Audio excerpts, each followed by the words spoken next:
Government corruption has never been more prevalent or caused more harm. It's why extremism is on the rise. It's why the financial gap between the haves and have-nots has never been wider.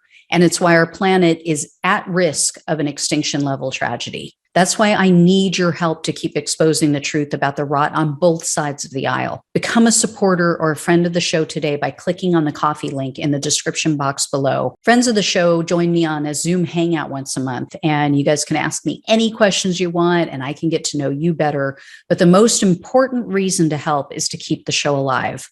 Together, we can and will save our country and our planet. Thanks in advance and enjoy the show. Hey everyone, welcome to the show. I have an update to share in regard to the fake candidate cases down in Florida. If you guys have been following the show for a while, you know this is a very complex story, but it all boils down to the fact that numerous political operatives conspired to siphon votes away from the Democrat in the race so the Republican would win.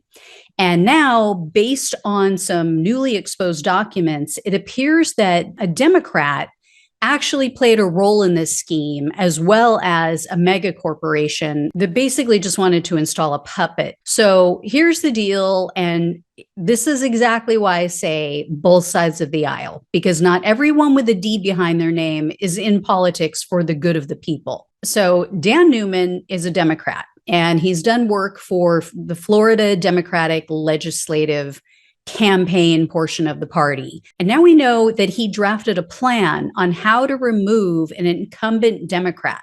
It was Florida Senator Jose Rodriguez, because he opposed a lot of the self-serving policies that Florida Power and Light wanted.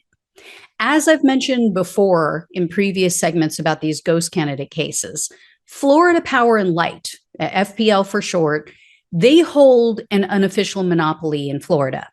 And as with most mega corporations, they want what they want, and they don't care how it negatively impacts average Americans in order for them to get it.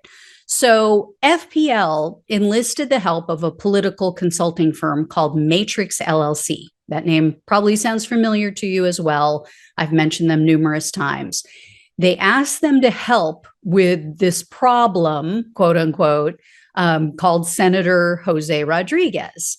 Matrix then asked Newman for help, and that's when he drafted the plan to have a Florida House member run against Rodriguez. But he noted that the plan would cost in excess of $3 million. That plan was then sent to FPL. It appears, though, that Matrix went with an alternative plan because they ended up funding the campaign of a mechanic named Alex Rodriguez. So a total outsider. That's the Republican who pretended to be a progressive Democrat to swing the race for Republican Ileana Garcia. So he siphoned off just enough votes from the actual Democrat in the race that Garcia, the Republican, actually won.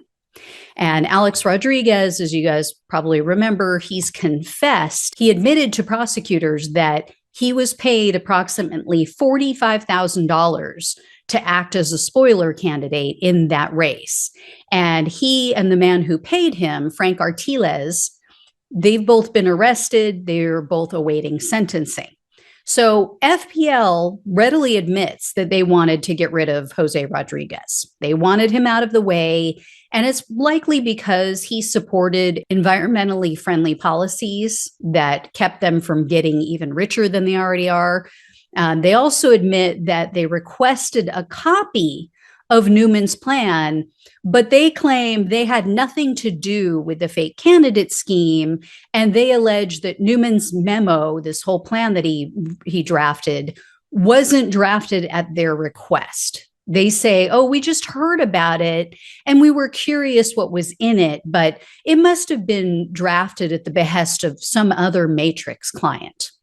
Now, as for Newman, he admits to being a subcontractor for Matrix from 2017 to 2020, but he claims that he only wrote this memo, he says, to try to deter Matrix from trying to get rid of Jose Rodriguez. Newman told the Orlando Sentinel, quote, "Sometimes clients come to a consultant with ideas that are unfeasible or unwise. In those circumstances, I aim to satisfy the request while making every effort to dissuade the client by emphasizing the excessive costs, both financial and political, and low likelihood of success." But in his memo, Newman went as far as to advocate for a specific Democrat to challenge Jose Rodriguez. Newman wrote that the House representative named Nick Duran was the best choice because he was, quote, "more transactional and business friendly." And then Newman's memo also posited the idea of recruiting a third-party candidate, although in his memo, he did say that it might not work. And, if you're listening to all of this and you're getting confused about who's who, you're mixing up Jose Rodriguez with Alex Rodriguez, that was the whole point. Alex Rodriguez, who was arrested after being paid to pretend to be the Democrat, he admitted to investigators that he was recruited in part due to his last name. The Republicans and these operatives that were involved in this scheme hoped that the last name being the same would confuse voters, and it worked. And if you're listening to this and you'd like to catch up on all of the details and all of, the backstory on this, I have a playlist on YouTube called Fake Candidate Case. So you can go and check out all the previous updates and the original story that I did. But yeah, it is very convoluted. So in a nutshell, though, you've got a Democrat who may have helped the Republicans to try to swing the race, although, Newman claims, no, that wasn't his intent. That's not what his memo was about. Who knows? Maybe he unwittingly did so. Anyway, guys, when and if I hear more, I'll let you know. Thanks so much for watching and listening. Take care, and I'll talk with you soon.